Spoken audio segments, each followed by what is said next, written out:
conversations with the Senate have you been having about H.R. 21? Well, I think the Senate knows the position that we have with respect to it, and we'll see what the Senate does with it. But obviously, I think there's a lot of concern that anything that it hampers, I don't care whether it's a Democratic president or a Republican president, why would you hamper the ability of the country to be able to respond to emergencies and hamper the ability of us to be able to lower costs as a result of those emergencies? So I think the Senate understands the importance of that and hopefully will act accordingly. Thanks, Madam Secretary. You mentioned the refilling or replenishment of the SPR. I know in January you guys, I think, kind of rejected offers that didn't feel like were adequate to start that process, kind of delaying, at least from the February perspective. What's your sense of how successful the process you guys have laid out will be, given this first delay or insufficient offers? And do you have any concerns about the ability to get exactly what you need based on the floor and the plan that was laid out? Yeah, I have no concerns that we will be able to refill and replenish the SPR and do it at a savings to taxpayers. And our goal was to start with the first 60 million barrels of replenishment. The offers that we received did not meet specification or price. And so we'll stay tuned for an announcement on how we're going to go back at that first 60. But we have a three-part strategy, too. One is to accelerate some of the exchanges that were announced before to get those back in. And second was, in the omnibus bill at the end of last year, we canceled the sales of the congressionally mandated sales for 24 and 25, up through 27 actually. So there was a significant savings of having to send out oil. But we're going to continue to work on this. I think in the end, because of the way this has been managed, people will be pleased to see the savings to taxpayers. Just real quick, could you tease a little bit of the statement that we're supposed to be staying tuned for? Well, just stay tuned. It's going to happen very soon. Thanks, Karine. Thanks, Secretary Granholm. So gas prices are now up 33 cents over the past month. The president took credit for the prices coming down. The Strategic Petroleum Reserve, as you mentioned, is no longer releasing. Does the president get credit for the price of gas going up? Well, it's obviously based upon international and climate events. So, for example, Winter Storm Elliott pulled 2 million barrels off the U.S. market because of refineries that went down. That crimp in supply causes prices to go up. What happens in China? Are they going to be opening up soon? Is there expectations regarding an increase in demand? That is something that happens on a global market. The whole point of this is that this Strategic Petroleum Reserve is a tool that we have, that we can control. We may not be able to control the weather. We may not be able to control what happens at OPEC Plus or in China, but we can control what we have access to. And that's why this tool is so incredibly important. We'll see what happens with respect to the price of gas. We know that there are still refineries that have been pulled down, both for maintenance as well as because of Winter Storm Elliott. But in the end, we think it'll be balancing out soon. Secretary Granholm, 2 questions. You're sounding the alarm about H.R. 21, but let's say it did pass in both the House and the Senate, and for whatever reason the president didn't veto it. That's a big assumption. I know it is, but as you're sounding the alarm, and we've seen some of the highest gas prices we've ever seen in this country. If H.R. 21 were to pass and be signed into law by the president, what would it look like at the pump for the average American? Prices would go up because we would have lost this tool. But how high? I mean, well, it's hard to know because we don't know the circumstances around it. We don't know what would be the reason for actually exercising an additional action at the Strategic Petroleum Reserve. But know this, prices would go up because we don't have this tool. And again, it's always in response to an emergency like war or like, an extreme weather event. We do know that taking that tool off the table would harm the American family. And lastly, the second question, when the president did release the strategic oil reserves and the million-day gallons came out, or barrels, whatever. Million barrels a day. Yeah, forget the numbers. But in the midst of that, there were some communities that felt the relief. Other communities did not, particularly those in urban areas. There was price gouging, etc. Could you talk about that? Because we're still very this could actually happen again at some point. And could you explain why there was such a difference in communities with gas prices in one community versus the other? Yeah, I mean, there are definitely differences in terms of infrastructure across the country. And so some rural areas, for example, or some who might be at the very end of a line, or may not even have a line, that may get it trucked in, it takes longer and it's more expensive. If you're not near a refinery, that's another reason why the transportation costs are tacked on at the pump. So you're seeing, for example, when refineries go down in regions, then the prices go up in those regions much more than they would nationwide. So a lot of it depends on local infrastructure. Specifically the urban areas, because there was still a big pinch in urban areas with these gas prices when the outlying communities, particularly majority white communities, were seeing the drop to $3, and many of these urban areas were seeing $4 and $5 gas prices. Yeah. Could you speak to that? Yeah, here's what I would say is that obviously gas station owners are often owned by individuals. Most of them are not part of the branded oil companies. Most of them are owned by individuals. And so if an individual is taking advantage in a region, that is something that, for sure, I know I did when I was an attorney general, state attorney general should go after, because gouging is illegal. You cannot take advantage of a crisis to jack up prices in that way. So we encourage local law enforcement to really get on it, because that should not be happen absent some other infrastructure lack that might cause prices to go up. Okay, last question, Julia. Since you oversee the nation's nuclear arsenal, and it's 11 months now with the war in Ukraine, has anything changed in your management, maintenance, and so forth of the nuclear arsenal, given the potential concerns of war and some of the threats that have come from Russia? Well, it is clear that we are singularly focused at the NNSA of making sure that we have a stockpile that is safe, secure, and effective. And so all of the modernization plans that are happening at the NNSA are pointed in that direction. So it is, we're watching this very carefully, obviously, but people should know that we have incredible relationship with the Department of Defense and incredible professionals who are experts at the NNSA who are focused on making sure that those three things, safe, secure, and effective, are the adjectives that we apply to the stockpile. Thank you so much. Okay, thank you. Appreciate it. Thanks You for bet. coming again. It's always good to have you. Thank you. Great. Thanks, you guys. Okay, just a couple of things and then we'll get going. Thank you, guys.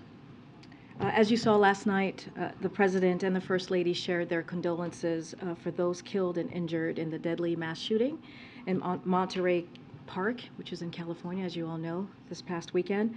The President was briefed early yesterday morning by his Homeland Security Advisor, Liz Sherwood Randall, and directed her to ensure full federal support for local officials responding to the situation. She continued to provide him with updates throughout the day and evening. Our team continues to be in regular contact with law enforcement officials leading the response, and the President has been briefed today on the latest developments. As the President said last night, while there is still much we don't know about this attack, we do know how deeply it has impacted the AAPI community. Monterey Park is home to one of the largest AAPI communities in America, many of whom were celebrating the Lunar New Year along with loved ones and friends this past weekend. But instead of celebrating yesterday, many families in Monterey Park were grieving or praying that their loved one will recover from their wounds. Last night, the President lowered the flags at the White House to half-staff to honor those who lost their lives this weekend. Now, turning on to another piece of news for all of you. As you all saw last week, the State Department launched the Welcome Corps, a new private sponsorship program that will create opportunities for Americans to directly sponsor refugees from around the world arriving through the U.S. Refugee Admissions Program. The Welcome Corps is the boldest innovation in U.S. refugee resettlement in 4 decades and will make a meaningful difference in the lives of refugees and Americans alike. The Welcome Corps program is designated to strengthen and expand our country's capacity to resettle refugees by harnessing the energy of private sponsors from all over the United States. Local communities have long been at the heart of America's resettlement program, and we have seen over the past year the overwhelming response of the American people to welcome our Afghan allies, Ukrainians displaced by war, and Venezuelans fleeing violence and oppression. The Welcome Corps builds on this enthusiasm by establishing a durable program for Americans to privately sponsor refugees from around the world. Groups of private sponsors will help refugees find housing and employment, enroll children in school, and connect with other essential services so they can thrive in their new home. The State Department is working with a consortium of nonprofit organizations with expertise in welcoming, resettling, and integrating refugees into U.S. communities to make this program a success. This Welcome Corps team will guide private sponsors through every step of sponsorship journey. Our goal for the program's first year is to mobilize at least 10,000 Americans to step forward as private sponsors and offer a welcoming hand to at least 5,000 refugees. I'm proud to share we're already off to a strong start thanks to the generosity and tremendous support of Americans across the country, nearly 250 diverse organizations representing every sector, national and community-based service organizations, veterans groups, and a wide diversity of faiths have already joined in expressing their support for the program. More than 100,000 people have visited the Welcome Corps website since its launch this past Thursday, and over 10,000 people have signed up for more information. And this week, Director of the Domestic Policy Council, Ambassador Susan Rice, and Principal Deputy National Security Advisor John Feiner will host a briefing with stakeholders to discuss the Welcome Corps. President Biden made a commitment to rebuild, enhance, and expand the U.S. refugee admissions program, and the Welcome Corps is one of the many ways in which we are doing this. We encourage anyone who is indeed interested in sponsoring refugees to visit welcomecorps.org to learn more about the program. Finally, we have a preview for some new travel on the President's schedule for next week. Next Monday, the President will travel to Baltimore, Maryland, and next Tuesday, he will travel to New York City to discuss how his economic plan, including his success bringing Republicans, Independents, and Democrats together to pass the bipartisan infrastructure law, is strengthening America's economic competitiveness, creating good-paying jobs, and proving that we can still do big things when we all work together. In Baltimore, the President will discuss how bipartisan infrastructure law funding will replace the 150-year-old Baltimore and Potomac Tunnel, as many of you have probably experienced and gone through during your outing in your cars, to address the largest bottleneck for commuters on the Northeast Corridor between Washington, D.C. and New Jersey. In New York City, the President will discuss how bipartisan infrastructure law funding for the Hudson River Tunnel project will improve reliability for the 200,000 passengers trips per day on Amtrak and New Jersey Transit. Both projects will create good-paying jobs, including union jobs, lower commuting times, and enhanced safety. These two critical, important projects funded by the President's bipartisan infrastructure law, much like the Brent Spence Bridge project connecting Ohio and Kentucky that the President visited just a few weeks ago alongside Senate Minority Leader Mitch McConnell, along with thousands of other projects across the country, will make life better for people in communities nationwide. During both visits, the President will also discuss how his economic plan to build an economy from the bottom up and the middle out is leading to billions of dollars in private sector investments in Maryland, New York, and across the country. With that, Zeke, you want to kick us off? Thanks, Karine. The President and the Vice President have any plans to visit the community of Monterey Park and Rehoboth this weekend? Sure. No, it's a good question. Don't have anything to share at this time on any travel to California, specifically Monterey Park at this time.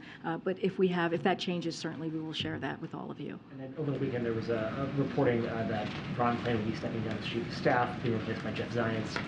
Can you confirm that, and when will that change over be effective? So look, I know many of you have a lot of questions on this. I know that you might have a lot of questions today on this particular story. Don't have anything to preview or share or announce at this time. I do want to take just a personal point of personal privilege, as when the President was senator would say.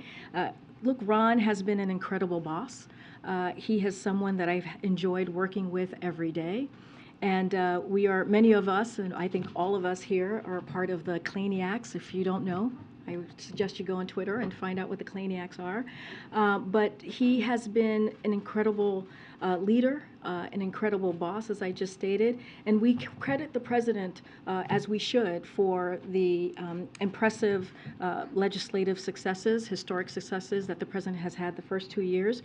But in part, it was because of Ron's leadership, incredible leadership, that we were able to get that done. So again, don't have anything to share with you all today on this front, but again, Ron has been an incredible leader these past 2 years. Just an out of context praise for Ron.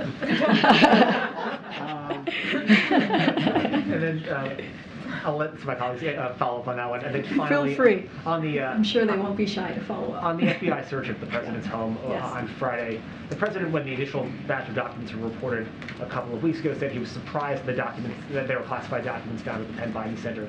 Was he surprised that there was classified material found at his home on Friday, as well as the prior discovery at his house a few weeks ago? So, look, again, there's going to be a lot of questions on this. I know my colleagues from the White House counsel's office has been pretty diligent on taking questions these last couple of days. There's going to be a call in less than an hour or so from my White House counsel office.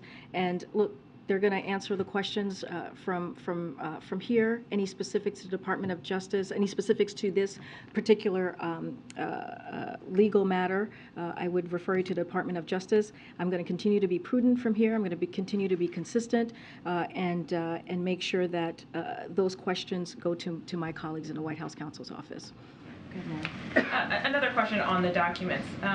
You have said, though, from this podium many, many times over the last 2 weeks that this president takes the handling of classified material very seriously. And yet we continue to learn about more documents being found and discovered at his home, including now some that go back decades to his time in the Senate. So why should the American people believe that this president takes classified material seriously and the handling of it? Look, the American people heard from the president directly on this when he was asked by your colleagues at least twice now about how he sees this process. And he was very clear with the response of what we're currently seeing. And he says, I take this very seriously. He said, I didn't know that the documents were there. And look, I think as it relates to the American people and the president standing with the American people, it is going to be up to them to decide how they see this president. Look, this is a president that came into office. 9 million people had lost their jobs. The unemployment rate was 6.3%, and hundreds of thousands of small businesses had closed their doors. And in the past 2 years, we've created nearly 11 million jobs. The unemployment rate is at a record low at 50-year record low. In the last 2 years were the best years for small businesses applications on record. We talked about that last week, just from here. The president has built the most significant legislative record since LBJ. Let's not forget, there's a CHIPS and Science Act, the bipartisan infrastructure legislation. I just walked through what he's going to see next week when he's traveling to Baltimore and also New York City. The Inflation Reduction Act, which is going to deal with lowering costs. So the president has been in office for the last 2 years focusing on the American people. And, you know, we saw that. We saw what the American people had to say during the midterms. As it relates, again, as it relates to this, as it relates to this ongoing legal matter, I would refer you to my colleagues at the White House Counsel. Again, they're going to be speaking with all of you in just less than an hour or so. But I do want to ask one more time, because you have been the one messaging that he takes this seriously. You have also been saying over and over again that you are cooperating fully with this investigation. That hasn't changed, Mary. But given that, why then did it take several searches and the FBI coming in to uncover the full extent of the documents at his house? I understand your question. I've said many times, the president has said many times, he takes this very seriously. You've heard directly from him. You just said that his team is cooperating fully. And just want to add, you know, and you heard from his team that The FBI was invited into the president's home. I'm not going to go beyond that. That was in the statement that was released on Saturday. Again, these are questions that have been answered that have been answered from here. That has been answered for my colleagues. Anything else? My colleague's going to speak to all of you in just a few minutes, a few moments, and you can ask more detailed One thing questions. that you just said. You just said the president said that he did not know the documents were there. I'm not actually sure he has said that clearly. Are you saying the president did Well, not he know said that he was any of the surprised. documents He were said there? he was surprised. Any of the documents? He said he was surprised. I'm just going to leave it there, and I'm going to refer you to the White House counsel's office.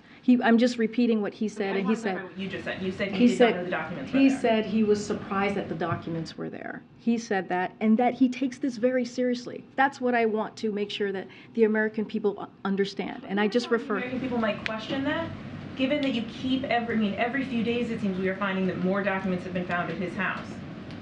What I'm telling you is what the president has said, which is he takes this very seriously. I will refer you to detailed explanations from statements that have come from his personal lawyer. Again, anything further on this, my colleague is going to be taking your questions, Mary. In the 4 o'clock hour, I would refer you to them. Okay. Has Ron Klain told the president that he's leaving, planning to leave? Don't have anything further to share. And just to be very clear, Ron Klain is still very much the chief of staff. He is still here with us. Just don't have anything to share. Does the president think Jeff Zients would be a good chief of staff?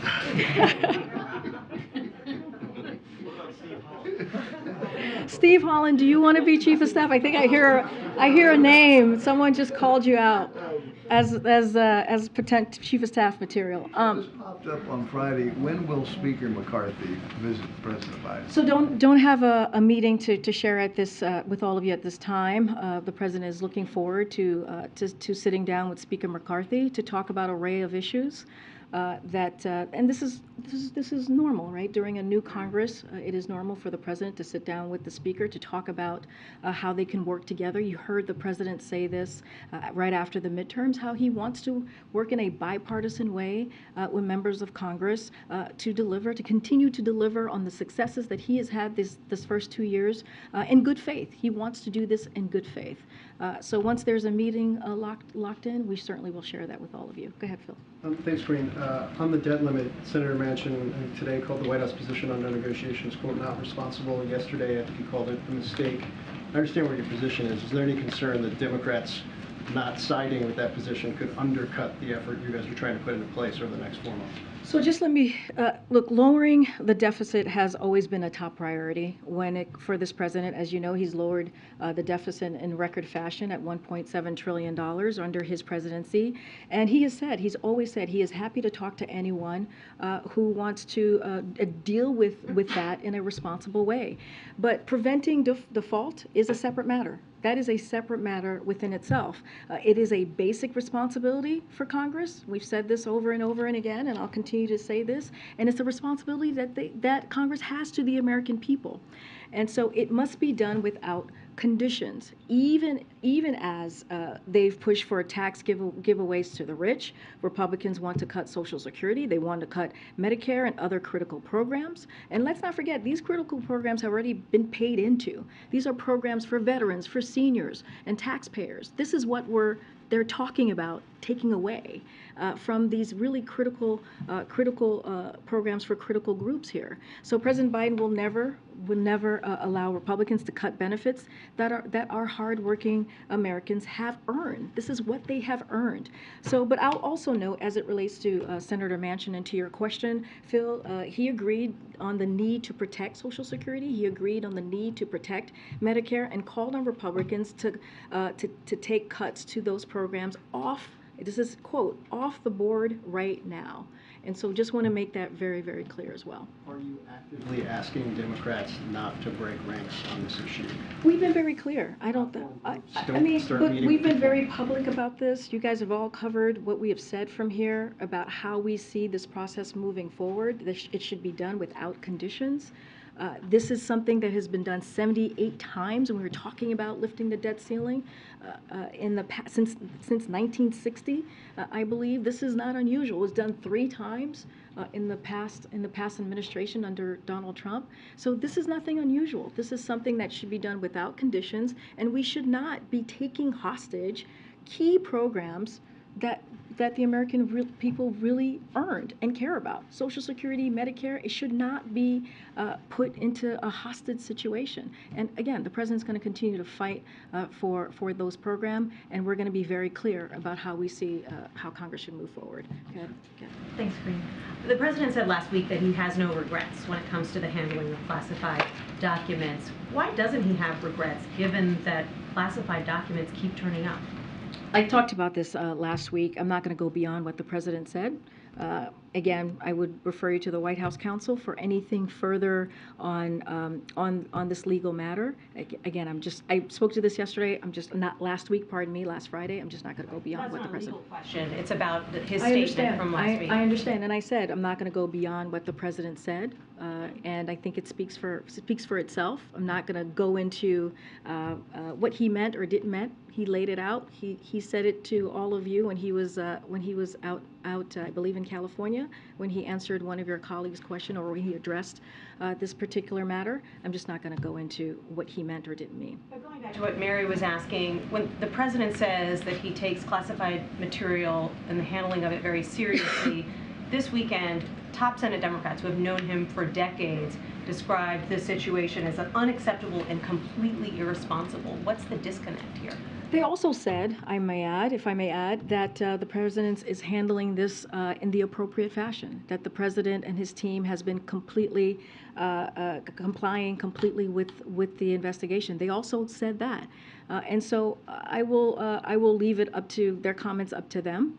I'm not going to go beyond what they have said, but they also said that piece too, and I think it's important to note that they believe that the president has handled this properly as well. Who's paying the president's private attorney on this matter? I mean, it's his private attorney. So I would leave it. I would just say it's his private attorney. Any questions, anything in particular to this, I would ask the White House counsel office. We've asked his private attorney at least 4 times, and they haven't given us an answer. Don't we deserve to know whether he's paying for it or I hear you. PAC? No, I totally understand, Nancy. My colleague is going to be speaking to you momentarily. You can ask that question in that conversation, on the record conversation with all of you. Okay. On Friday when we were here, you were asked about the president going to Rehoboth and if that had anything to do with searches, and you declined to answer that. Did you know Friday there was a search going on at the president's home? So I'll say this, and I think I said this on Friday as well. They go to Delaware almost every weekend. We put out guidance last Monday, as you know, Monday night, that they would be spending the weekend in Rehoboth. So it was indeed pre-planned. So just want to put that out there. And I'll just, mention what was said in the statement just on Saturday, which is the DOJ requested that the search not be made public in advance, in line with its standard procedures, and we did adhere to that. As you could understand, that is something that we are going to take very seriously, and it was again a request from DOJ for us to make sure that we did not make that public in advance. Should we anticipate other searches are possible? That part, I would definitely refer you to the White House counsel's office. More broadly, given the fact that classified documents and their handling have been an issue, has the White House counsel put out any guidance to staff members here who have the opportunity to interact with classified materials to just reaffirm how that should be done? Or has there been any follow-up on proper procedures for staffers? Not the president, not this circumstance. Yeah. No, I understand the question. Again, you're going to have an opportunity to ask that very question to the White House counsel's office about if they're going to, what's their next steps as it relates to staff. That's something that's better for them to answer, and they'll be speaking to all of you momentarily. I wanted to ask about the president of Turkey today said that he would not support Sweden's bid to join NATO. Obviously, the U.S. supports that. Is there concern that that bid could fall through? So just a couple of things that I want to make sure. I want to echo the comments of the Swedish Prime Minister, who said burning books that are holy to many is a deeply respectful act, and what is legal is not necessarily appropriate. As we have said before, Finland and Sweden are ready to be NATO allies. Both are members of NATO's Partnership for Peace and NATO's Enhanced Opportunities Partnership. Their militaries work seamlessly with alliance forces. Finland and Sweden have already taken concrete steps, to fulfill the commitments they made under the trilateral memorandum.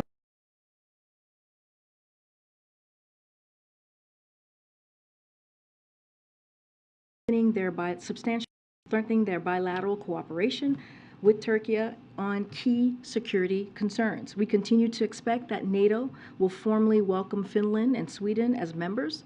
This will enhance their security as well as that of the Euro-Atlantic region. As their membership process continues, the United States is fully committed to Finland's and Sweden's accession. The strength of that support can be seen in our Senate's overwhelming bipartisan vote for their membership just weeks after their application was submitted. Did you mean disrespectful or respectful? Disrespectful act. Thank you for the clarity. Deeply disrespectful act. I just one more question. There's a proposal right now in Congress to tie the debt limit to GDP. Would the White House entertain anything along those lines? So it's basically what I just laid out. Like when it comes to dealing with the deficit, it's something that the president has made his top priority. As I mentioned earlier, 1.7 trillion was the record, the record that the president was able to lower the deficit under his administration. Any ideas, he takes any ideas that come to him in a responsible way. He's happy to listen. But again, this is a separate matter. When you're thinking about preventing default, is a separate matter. And so he believes it should not be done. It should be done, without conditions. And it should be done in a bipartisan way, as it's been done many times before. I mentioned the number 78. That's been done 78 times since 1960, 3 times under the last president. Again, it should be done without conditions, and that's where we stand on that. Go ahead. As a follow-up to the question about Turkey, have you all spoken with Turkey since they expressed this public outrage? I don't have a conversation to read out to you at this time. I know that we've been asked if we see them as reliable partners. I was asked this last week, and my answer to that was yes. I want to ask you a follow-up actually about this new members reception that is coming up. Do you have any guidance on how many new members the president intends to have, and a follow-up to that? Actually? Yes, no, it's a good question. Don't have any numbers to confirm with you at this time. Again, I would have to go back to the Office of Ledger Affairs. As you know, that process is run through them. Don't have a number to share at this time on who has confirmed to attend. And is George Santos invited? Again, I love how everybody laughed at that. Well, look, as you know, it's a event for the new member, the new Congress. So everyone is invited who is part of the new Congress. I just don't have a confirmation on who is attending at this time. But I understand the question. Just don't have that. Go ahead. All right, I hope you have an answer for this one. On the debt ceiling crisis, there's so many different agencies and different social programs that are impacted. But I want to ask you this, as we're watching this, once again, mass shooting, are there programs right now that are in jeopardy because of the debt ceiling that are targeted on gun violence, mass shootings, targeted on trying to fix this gun crisis in the nation? Look, to your first question, one of the things that we have called out is Republicans threatening to default, to force cuts on Social Security, to force cuts on Medicare, and that is indeed programs that could be at risk, which is why we continue to call this out, which is why we have said we should not be using this as a political football, which is why we have said that since 1960, 78 times, this has been done in a bipartisan way. And it is the basic responsibility of Congress to deal with this issue, because there are programs that are incredibly important to the American people that would be in jeopardy if this is allowed. There's a couple of validators that I just want to read out to you. Mark Zandi, Moody's Analytics, said financial markets and the economy will crater. Larry Summers, former Treasury Secretary that many of you speak with, a default would be catastrophic. It would mean higher borrowing costs forever. And lastly, Wendy Elderberg from Brookings, it's playing a game with the U.S. economy and people's lives that I think is irresponsible. So yes, there are programs that will definitely be at risk if this is the direction that Republicans in the House decide to take. Another follow-up to this. Are there efforts afoot in this White House, up and down Pennsylvania Avenue, to safeguard if there is this crisis that continues to live? For instance, you know, you talked about Social Security checks, not just Social Security, Medicaid, Medicare, and military checks and other items. Are you guys working on any kind of process to be a safety net so that the military can get paid, so that these checks can come out in the midst of this crisis as you're fighting about raising the debt limit? That is constitutional. So look, it's a very good question, and you're right. Veterans, seniors, our taxpayers. This is if Republicans go down this road, they will be the ones who are hurting here. We're going to continue to do what you've been seeing us do and hearing us from myself, from this president, which is call this out and say very clearly that Congress should get this done without conditions. And that's what you're going to continue to hear from us. Are there any meetings, any conversations about Plan B, Plan C, Plan D, if this does go into that moment where checks are I hear your question. I'm saying there shouldn't be a Plan A, Plan B, Plan C. There should not be. This should be done without conditions. We should not be negotiating around this. This is, again, the last president under the Trump administration was done 3 times in a bipartisan way. So again, we're going to continue to talk about this. We're going to be very clear and continue to have conversation with Congress. We are talking to Congress. I talked about this last week, how the Office of Legislative Affairs has been doing outreach to new members of Congress in particular to let them know who is their point of contact, what conversations, opening up for conversations on things that are important to them. And so we are having those conversations, and we'll continue to engage with Congress. But again, this should be done without conditions. 78 times that Congress has been able to do this, and it is their basic responsibility. Their basic responsibility. Great. Let's see. Go ahead. Thank you, Karine. Tomorrow, Democratic congressional leaders will be coming to the White House. What does the president hope to achieve, and will the debt ceiling be one of the agenda items discussed? Look, a range of issues. As you know, this is how these conversations happen. There's always a long agenda of items that both sides want to talk about. Not going to get ahead of what the conversation is going to be or what's going to be actually discussed. But the president has said very clearly. He said very clearly when it comes to this new Congress, when it comes to moving forward to deliver for the American people, he wants to do this in a bipartisan way. He wants to build on the successes that we have seen the last 2 years. That has not changed, and that's working with Democrats. That is as well. Well, we've already mentioned that this is going to be part of a series of meetings that will be happening. We've talked about the president looking forward to meeting with Speaker McCarthy. So we've already said that.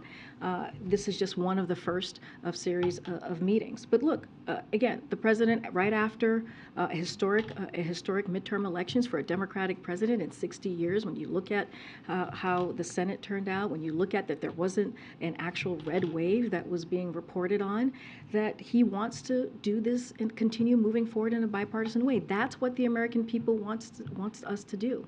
And so that's always going to be how the president's going to lead into these conversations. And on the energy bill, Secretary Granholm outlined that she doesn't want the U.S.'s ability to draw down these strategic oil reserves to be hampered in a time of future crisis. But would the administration support a minimum threshold of oil to keep in those reserves for national security purposes? Look, I'm not going to get into any policy decisions that the Department of Energy is going to be making. You heard directly from the Energy Secretary from right here at the podium moments ago. I'm just not going to get ahead of any potential policy making. Go ahead, Andrew. Thanks. The president's scheduled to go to Camp David this weekend. Just to clarify, should we read anything into that?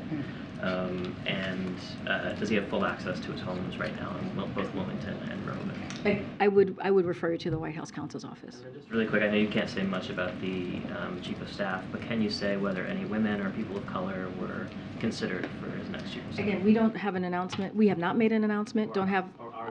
I understand. You're asking me about a process. We haven't made an announcement, and don't have anything to share on that front at this time. Thank you so much, Karine. A follow-up on this story on the New York Times this weekend about Russia's agent could be directing far-right groups to mail bombs in Spain. Is the White House concerned that Russia could carry out terrorist attacks in European countries that are supporting Ukraine? As you're asking about the letter bombs that was been reported on, look, I'm not going to get into intelligence matters or any ongoing investigation, but there are a couple of general points that I would like to make. First, we take extraordinarily seriously the safety and security of our personnel abroad, including at Embassy Madrid.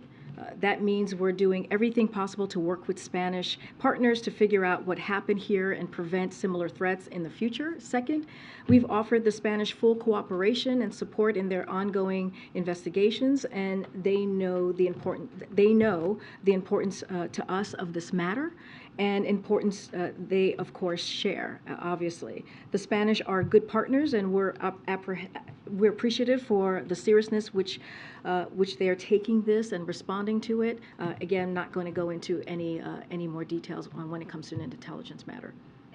Another question about Brazil. The attacks in Brazil is linked to also far-right groups here in the United States.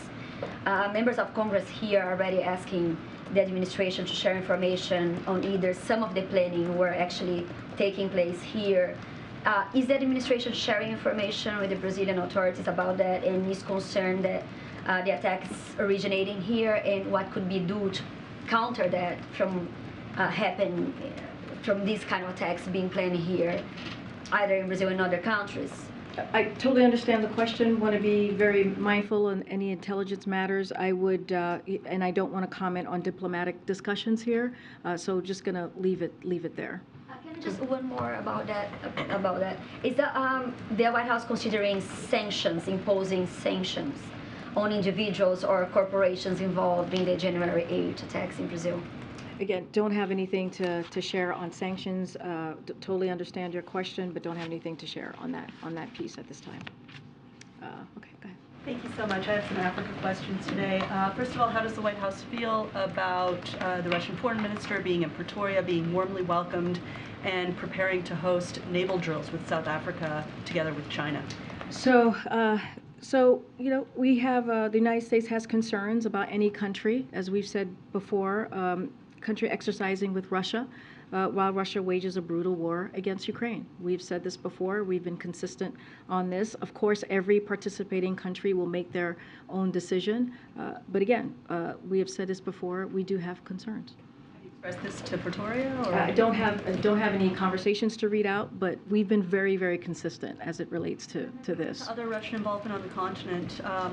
On Friday's announcement that Wagner has a new designation as a terrorist group, I believe.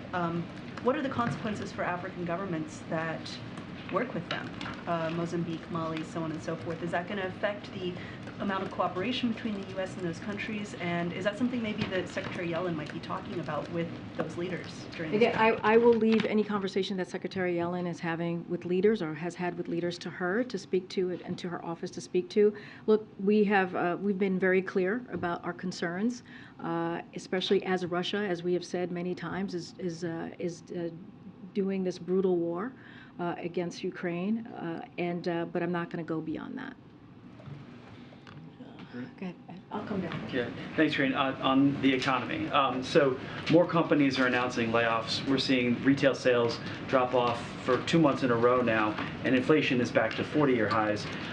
Is this the stable growth that you've been talking about? And if not, when does that stable growth get here? Look, we've been very, very clear. And when you think about the inflation, it has been, you look at the CPI data that came out recently, PPI data that came out recently, we have seen that inflation has been going down for the past 6 months.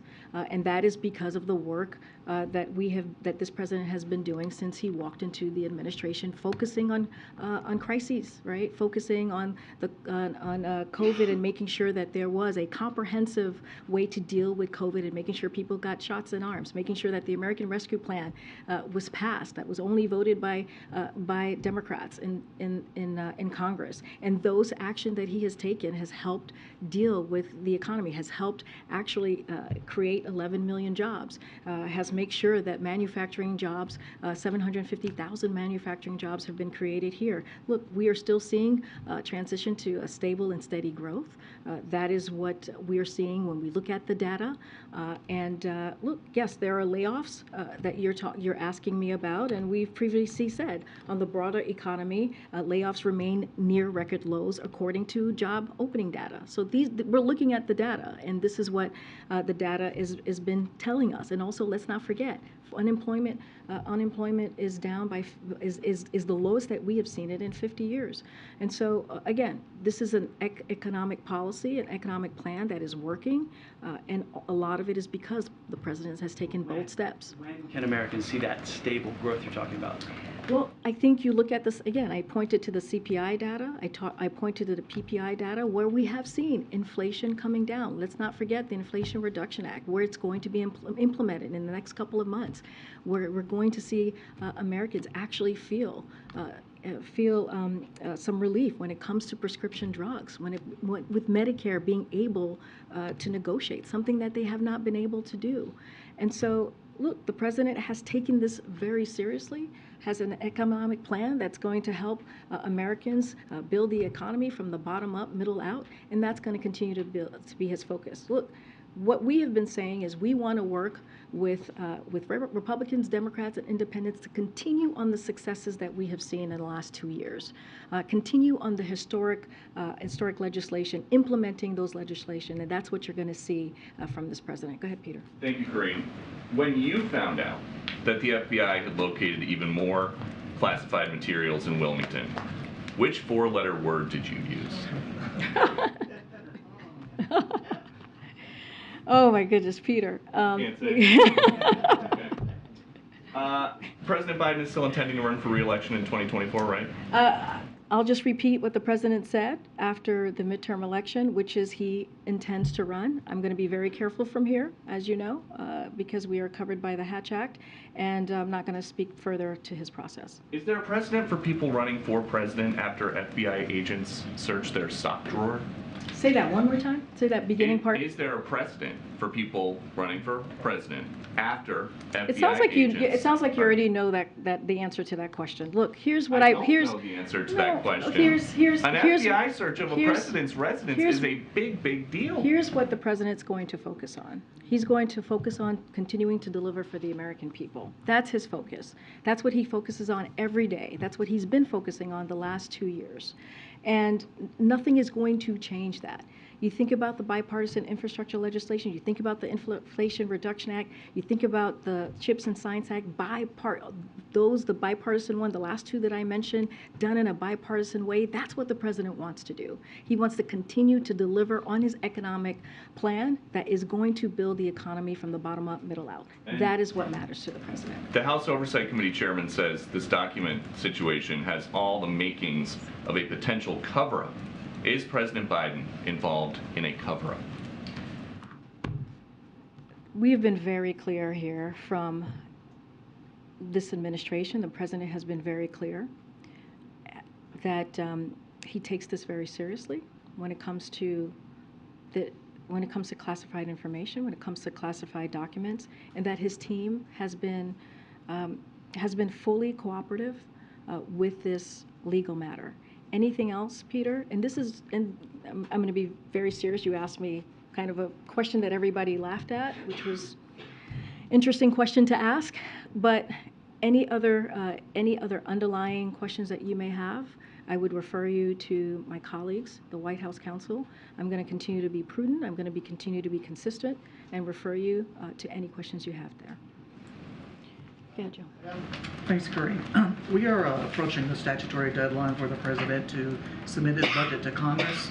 The deadline is the first Monday in February, which is 2 weeks from today. So when does he plan to submit that budget, and will we do it before that deadline? Joey, it's a good question. When we have more to share about that budget process, certainly we will have that to share with you. The OMB is something that the OMB is working, an issue that the OMB director is working very hard on and very closely on. Once we have more to share, we certainly will lay that out for you. Go ahead, Karen. Has the president invited the Justice Department to search his home in Rehoboth, Delaware? I would refer you to the White House counsel's office, who will be speaking with all of you pretty soon. Okay, and on January 12th, in response to my question, you told me the search is complete. He, the president, is confident in this process. But since then, the searches have continued. More documents have found. Is the president still confident in this process and how his lawyers have carried out the search for material in his residences? He's confident in this process, and my colleague has talked about this. This is an ongoing process, and we've continued to provide the information that we've had at the time. Anything else, anything specific underlying issues on this or questions that you may have, I would refer you to the White House counsel's office. And a non-process question then. We had a poll with Ipsos, ABC News Ipsos, that was taken before the most recent items were discovered that found that 64% of Americans believe the president acted inappropriately in the way he handled classified files. How worried is the White House that this issue is hurting the president's trustworthiness in the eyes of Americans? Look, our focus is going to continue, basically what I've said to your colleagues, on delivering for the American people. That's going to be our focus. That's what the president's going to do every day in and out, which is what can we do to make the lives of Americans a little bit better. And that's what he has done. And I've laid out the historic pieces of legislation that the president was able to do, some of them in a bipartisan way. And many of the pieces of legislation that have passed by his economic policy plan has change the lives and will change the lives of millions of Americans across the country. That's going to be our focus. I'm not going to go into, a rabbit hole or go into details or thoughts about polls. That's not what I'm going to do from here. What we're going to do is talk to all of you every day about what our message is to the American people and continue to have that healthy back and forth and talk about our policies, talk about what the president is doing again, every day with the vice president, with his team, to make sure that we deal with issues that truly, truly matter to the American people. Just yesterday, you heard from the vice president in Tallahassee, who talked about an issue that mattered to the American people. We saw that, right, coming out of the midterms, which is making sure that women's rights were being protected. When you think about Roe, yesterday it would have been 50 years of Roe, which was a constitutional right for Americans. And so that's what Americans want to continue to see us do, fight for their rights, continue to deliver in a way that they can feel it, right? When it comes to gas prices, bringing those prices down. When it comes to healthcare costs, bringing those costs down. And that's really going to be our focus. Go ahead, Phil. Thank you. When you and the White House and the President all say that the President takes these classified documents very seriously, without commenting on the ongoing legal issue, what would you point us to that would demonstrate that seriousness? I'm going to really refer you to the White House counsel's office. I am. I'm going. I am. So the President continues to say that he takes it seriously, and you can't demonstrate how he takes it seriously? Let me just finish. Let me finish my answer. I'm gonna refer you to the White House counsel's office, and I'm gonna refer you to the statements that you've received from his personal lawyer.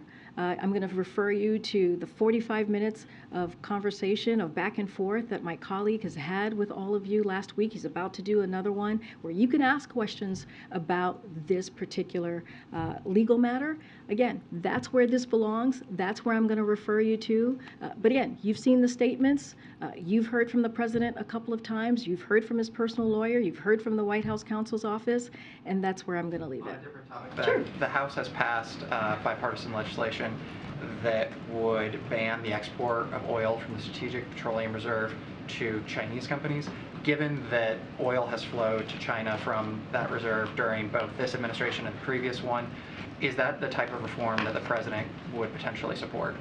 So look, I think this is a little bit of what the Secretary was talking about just moments ago. This bill addresses a non-issue. We're very clear on that. We're focused on advancing legislation that would lower costs for American families, not raise them. So I'm just going to leave it there. Go ahead. Just two quick ones. One, does I know the presidents have answered a few questions here and there, but is there any plans for the president to come out and sort of address this investigation in a more fulsome way, give more of a detailed timeline? I know you're referring us to the counsel's office, but I'm wondering if we will hear more fully from the president himself on this matter. Look, as you just stated in your question to me, the president has addressed this, spoken about this a couple of times, and I don't have anything to announce right now, but he's going to continue, again, to take questions from all of you, as he has done these past several months, these 2 years, and he's going to take these questions as he understands on behalf of the American people, as you guys ask questions and do your reporting. Just don't have anything to announce specifically on that question. Okay, thanks everybody, see you tomorrow. Thanks, Karine.